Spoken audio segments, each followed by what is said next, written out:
It was supposed to be a regular Sunday dinner with my wife's family, but I couldn't get rid of the feeling of anxiety. My mother-in-law insisted on offering me a glass of wine, which she poured herself. I noticed her secretly adding something to my drink in the kitchen. Instead of exposing her right away, I quietly switched glasses. With her husband, what happened next changed our family forever. Every Sunday, we visited my wife's parents for a family dinner. This tradition has been going on since the day we got married.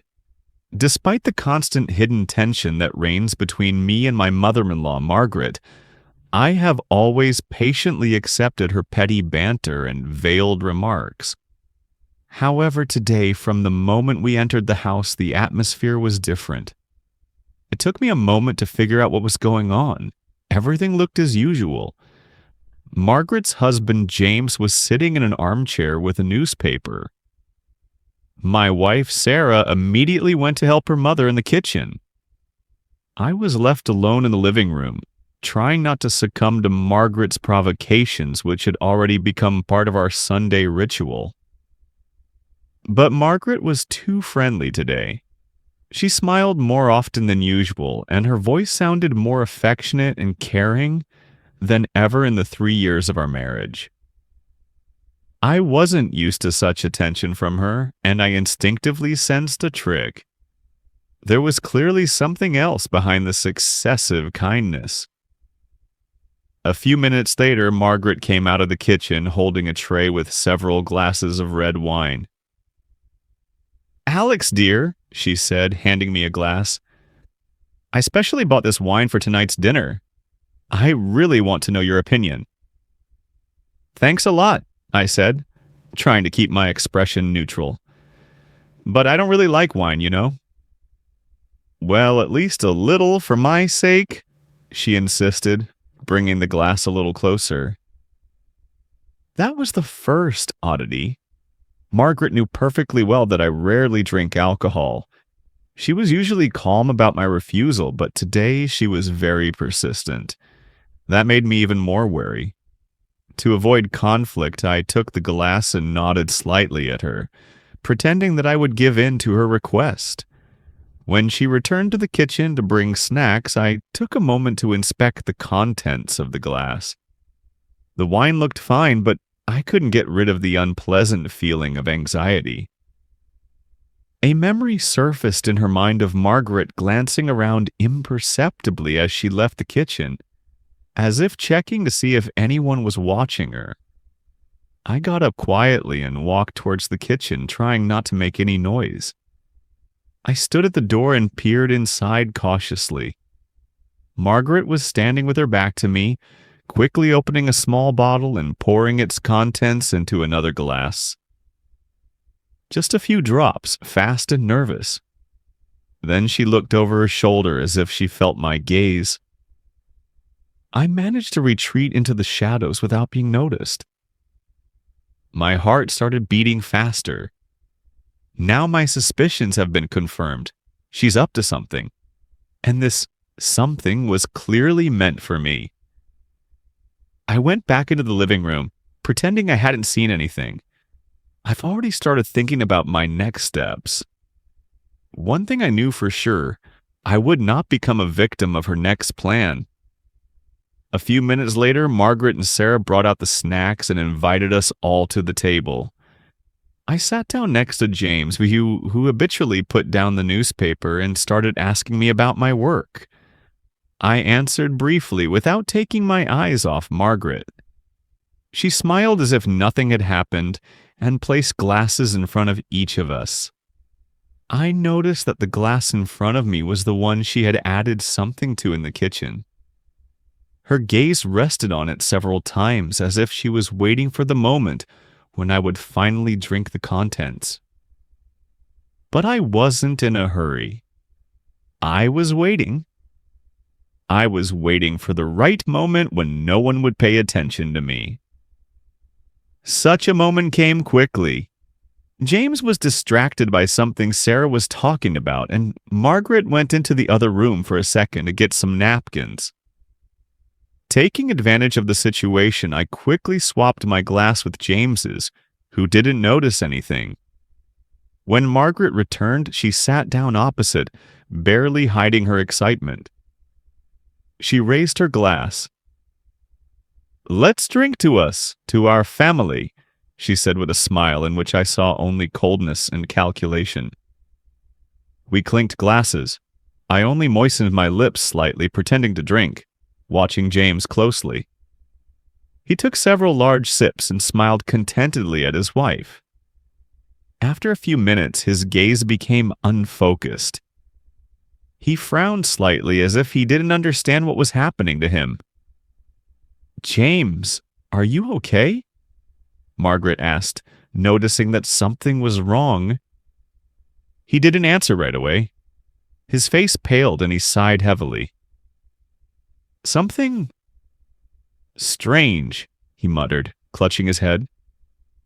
Margaret looked confused and scared. She gave me a quick suspicious look. I just shrugged innocently, feigning confusion and concern. In that second, I felt like I was in control of the situation now. I could see the panic building in her eyes, and I knew perfectly well that her whole plan was falling apart right now. "Maybe you should call a doctor," I suggested calmly. Margaret looked at me in horror, as if she had just realized what a fatal mistake she had made. And that was just the beginning of what was to be revealed that evening. Fatal mistake. There was a tense silence in the room for several seconds. James sat motionless, his eyes were glassy, and his face had become painfully pale. He slowly raised his hand, trying to rub his forehead, but this movement was heavy and uncertain. He seemed to be losing control of his own body right in front of all of us. Margaret stood up, her face contorted with panic. She took a step towards her husband, but immediately froze as if she remembered something terrible. Her gaze darted to me again, and at that moment she realized that I knew everything. "James, honey, what's wrong with you?" Her voice trembled with fear. "I'm dizzy," James whispered, grabbing the edge of the table to keep his balance. What's going on?" Sarah immediately jumped up, ran up to her father, and gently put her hand on his shoulder. "Dad, are you sick? Should I call an ambulance?" "What is it?" she asked anxiously. James tried to say something again, but the words didn't form a coherent phrase. He just looked around in confusion, as if trying to figure out how he ended up in such a state. "Margaret, can you explain what's going on?" My voice sounded cold and clear, and I noticed her shoulders shudder involuntarily. She quickly looked from me to her husband and back again. For a second, a shadow of rage flashed in her eyes, but then it gave way to despair. She clearly didn't know how to get out of the situation she had put herself in. I do not know what happened," she muttered softly, avoiding my gaze. "Really?" I asked sarcastically. "Why don't you tell everyone what you put in the glass that was meant for me?" All eyes turned to her. Sarah looked shocked. James still seemed disoriented, but even he barely turned towards his wife. His eyes widened in surprise. "What are you talking about, Alex?" Sarah said, confused. I took a deep breath, trying to keep my emotions under control. "I saw your mom adding something to a glass in the kitchen. She specifically insisted that I drink this glass, but I noticed it in time and swapped it with your father's glass. And here is the result." Margaret desperately shook her head, trying to deny the accusations. That's a lie. Alex is making this up to embarrass me." "Then how do you explain James's condition?" I pointed at her husband, who continued to sit helplessly in his chair. She couldn't find what to say, her breathing quickened, and her hands began to tremble slightly. Sarah looked at her mother in horror. "Mom, tell me it's not true. Tell me you didn't do anything." "Sarah, believe me, he's lying." Margaret almost screamed, her voice cracking with nervous tension. "Why would I lie, Margaret?" "What's the point?" I replied calmly, holding her gaze. I think we should check the kitchen. There's probably a bottle of whatever you used in there." Margaret paled even more and took a few steps back, as if trying to escape from the truth that had already overtaken her. "Sarah, call an ambulance for Dad," I said firmly. "I'll check the kitchen." Without waiting for an answer, I headed there. There was a muffled argument in the room behind me, Margaret's sobs and Sarah's worried voice, but I wasn't paying attention. My attention was completely occupied by the very small bottle that I had seen earlier. I began a quick tour of the kitchen, opening cupboards and looking into all the drawers. It took me less than a minute to find the bottle in the trash, covered with napkins. The label had the name of a sedative, which in large doses could lead to severe dizziness and disorientation. I returned to the room, holding the vial in my hand. "Here's what I found," I said loudly so that everyone could hear. Margaret collapsed onto the sofa, covering her face with her hands and sobbing softly. "It's some kind of sedative, a strong sedative. I should probably show it to the doctors when they arrive." Sarah looked at her mother with horror and disappointment. "Why, Mom? Why did you need it?" Margaret lowered her hands, her eyes filled with tears. Now there was nothing left of the domineering woman she had been just a short time ago. I wanted to show you that Alex is unreliable, that he's not the person you think he is," she whispered, barely holding back tears. "I thought if he looked bad at dinner, you'd finally understand." Sarah recoiled from her, her gaze full of pain and disappointment. "Were you trying to hurt my husband to prove yourself right?" "What is it?" she asked bitterly. "I didn't mean to hurt him. I just wanted you to understand." Margaret began to justify herself, but Sarah was no longer listening to her. The sound of ambulance sirens came from the street. James was still sitting in his chair, but his condition was already stable. He watched everything in silence, trying to comprehend what had just happened in his own family. When the doctors entered the house, I handed them the vial and explained the situation. Margaret sat staring at one point, realizing that her world had just collapsed. She couldn't deny reality anymore. And at that moment, I realized that now everything would change forever. Effects. Soon the house was filled with chaos and bustle. Doctors surrounded James, checking on his condition and asking questions about his symptoms. Despite his weakness, he gradually recovered and was able to describe his condition clearly. I carefully observed what was happening, being next to Sarah, who was still in a state of shock.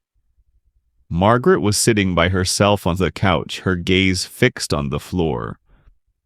She looked broken and lost, completely out of control of the situation. Her plan had collapsed, and with it, her family's trust. When the doctors were convinced that James' life was not in danger, one of them turned to me. "What exactly happened? How did this substance get into his body?" I calmly and clearly described everything I had seen in the kitchen and showed him the bottle of sedative I had found in the trash.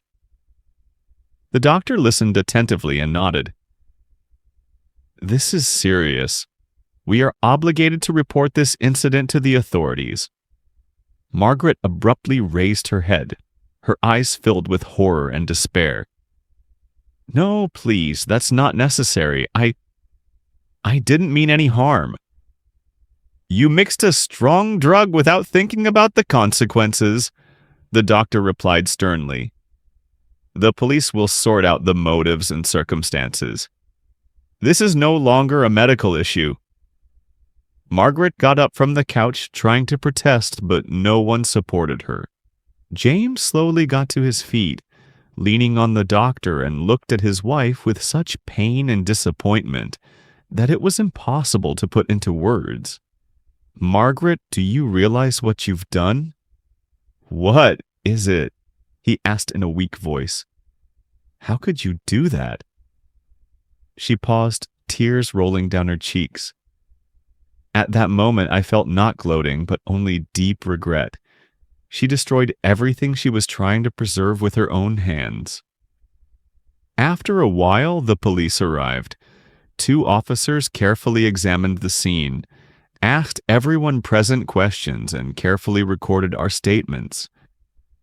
I repeated my story without missing any details, but also without adding anything superfluous.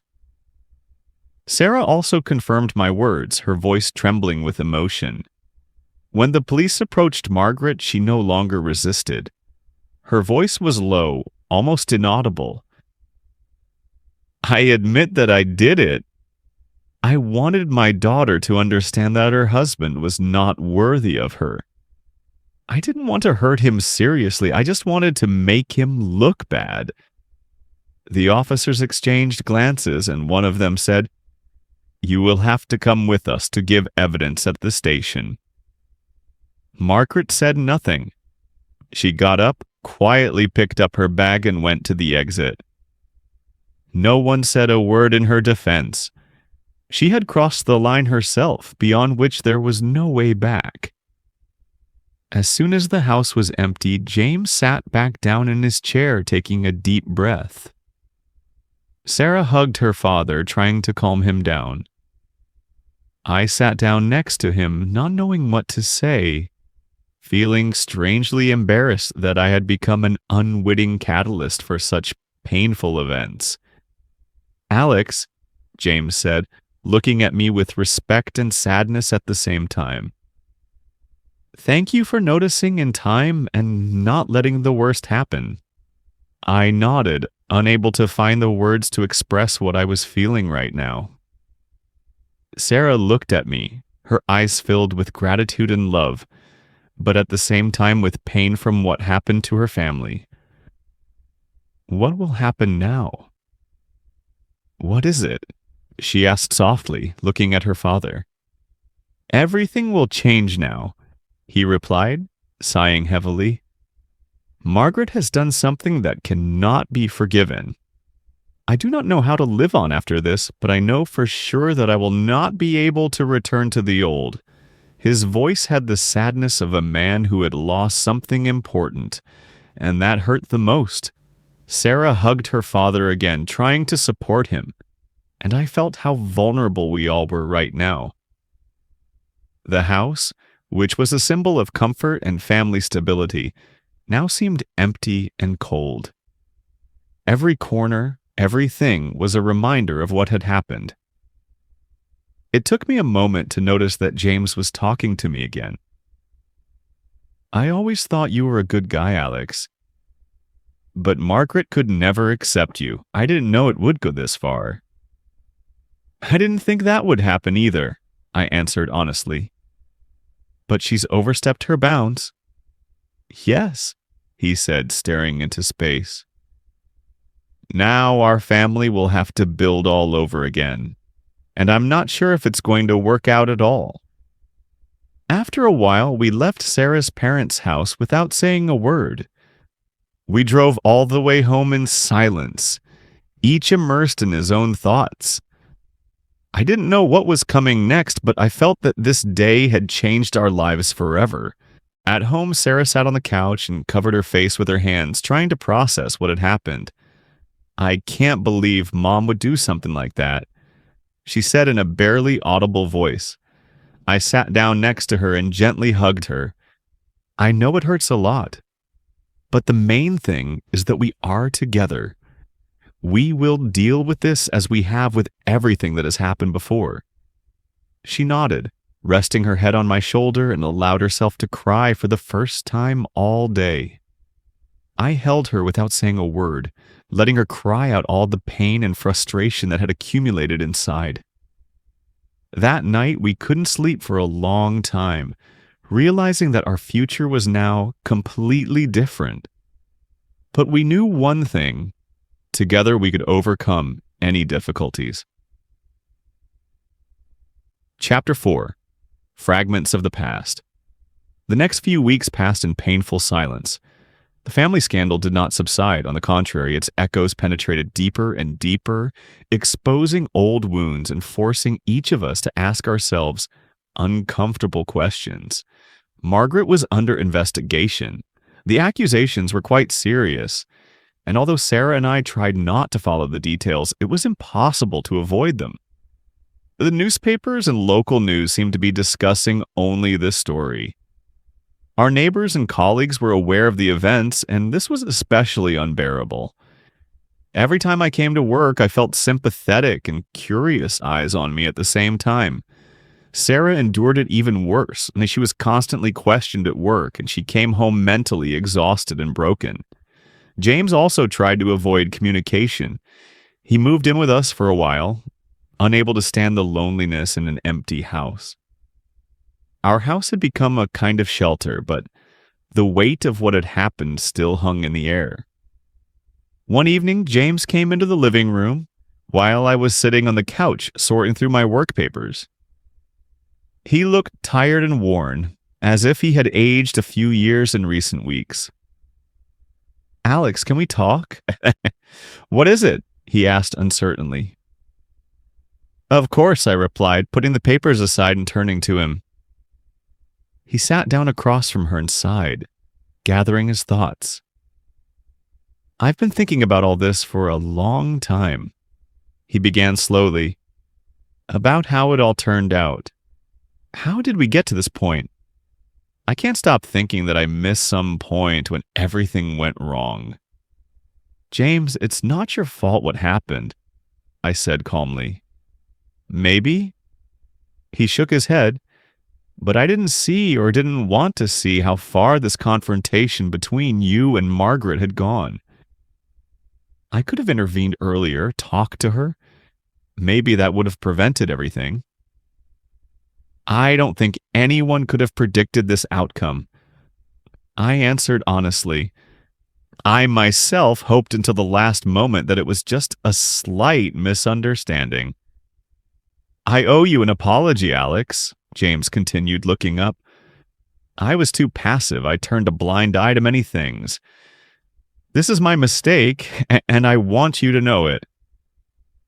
"Thank you for saying that, James," I said softly. "It's important to me."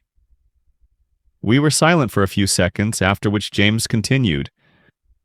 "Now, I do not know what to do next. My marriage to Margaret has come to an end, and I have already filed for divorce. I can't forgive her for what she did. She destroyed the trust that we had been building for decades. I'm really sorry about what happened," I said sincerely. "But maybe now you will have a chance to start a new life?" "I hope so," he said, smiling faintly. "And once again, Alex, thank you. You saved me from more serious consequences." "I did what anyone would do," I replied, feeling a little embarrassed by his words. "No, not everyone," he replied confidently. "Many would hesitate or ignore the situation. You did what was necessary, even at the risk of your own position." He got up and, patting me on the shoulder, left the room. I was left alone thinking about his words. Since the incident, I have often wondered, what if I had remained silent? What if I hadn't noticed anything suspicious that night? But now, looking at the situation from the outside, I realized that I had done the right thing. Sarah came into the room and sat next to me. She looked tired, her face was drawn, and her eyes had lost their former luster. We rarely talked about what had happened, as if we were afraid to reopen wounds that had barely begun to heal. "I heard you talking to your father," she said softly. "He's really grateful to you." "And me too." "I don't need any thanks, Sarah. I did it for us, for our family." She nodded and hugged me tightly. "But what about Mom now?" Her voice sounded broken. "I do not know if I will ever be able to forgive her for what she did." "You don't have to forgive right away," I replied calmly. "It may take a long time. Or maybe you won't forgive me at all. But now it's important to take care of yourself, of your inner peace." Sarah took a deep breath and closed her eyes. "I understand that Mom wanted to protect me," she said softly. "But I chose the most terrible way. It's the most painful thing to realize that someone close to you could do such a thing. I know it's hard, but we can do it, Sarah. The main thing is not to lose yourself and each other in all this chaos.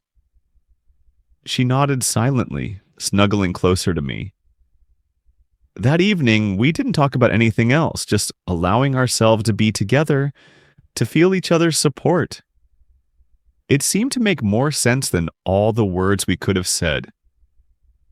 The following days brought some relief. We began to rebuild our daily lives, trying not to return to the painful topic if it was not necessary. James gradually recovered from the shock and began to make plans for the future. For the first time in a long time, I felt that we were slowly starting to get out of the hole that circumstances had pushed us into. One thing was clear, the path to healing would be long, but now we have hope. Chapter 5. A New Beginning. It's been a year since that Sunday dinner that changed our lives forever. During this time, we have gone through all the stages, from shock and denial to the gradual acceptance of a new reality. Margaret pleaded guilty and received a suspended sentence with a mandatory course of therapy. She moved to another city where she decided to start life anew. We haven't spoken to her since, although Sarah periodically received short letters in which her mother tried to explain her actions. But the wounds were still too fresh for Sarah to respond to these letters. James gradually recovered from the incident. He started seeing his friends again, spending more time with us, and he seemed to find joy in small things again. His divorce from Margaret went quietly and without scandals, and now he lived separately, but often visited us on weekends. Sarah and I have become even closer to each other. The trials strengthened our relationship, helped us understand each other better, and realize how important honesty and trust are.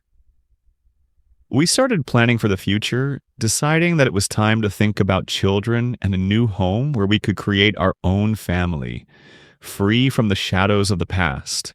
One evening, Sarah received another letter from her mother. She stared at the envelope for a long time, not daring to open it. This time she turned to me and said, "Alex, do you think I should forgive her?" I thought for a moment, realizing the complexity of this issue. Forgiving doesn't mean forgetting, Sarah. Forgiveness is not necessary for her, but above all, for yourself. You have to decide if you're ready to let go of this pain and move on. She nodded and slowly opened the envelope. Inside was a short letter written in a neat, familiar handwriting. Sarah read in silence, and I noticed that her eyes were filling with tears. Then she handed the letter to me. There were only a few lines written in it. "Dear Sarah, I understand that I don't deserve your forgiveness. I made an unforgivable mistake, and now I pay for it every day. I'm not asking you to forget. I just hope that someday you'll find the strength to forgive. You've always been the most important person in my life. I love you. Mom." I folded the letter carefully and returned it to Sarah. She was silent, thinking about what she had read, and then she said softly, "I think it's time to close this chapter of our lives. I don't want to carry this weight around anymore." She squeezed my hand and smiled with a relief I hadn't seen in a very long time. There was determination and confidence in her eyes. Since then, life has gradually begun to return to normal. We found a small house on the outskirts of the city, quiet and cozy, with a garden where Sarah immediately started growing flowers. James often helped us with the renovation and arrangement of new housing, and it seemed that this occupation brought him real pleasure. Sometime later, our daughter was born. We named her Emily. She became for us the embodiment of hope for a new beginning, free from past mistakes and resentments. One day, James came to visit us on a day off. We were sitting in the garden watching Emily play on the lawn. James looked at his granddaughter with a smile, and his gaze was filled with happiness and peace. "You know," he began slowly, I've been thinking about everything that happened for a long time. And do you know what I realized? Sarah and I looked at him carefully, waiting for him to continue. The past is just a chapter in our book.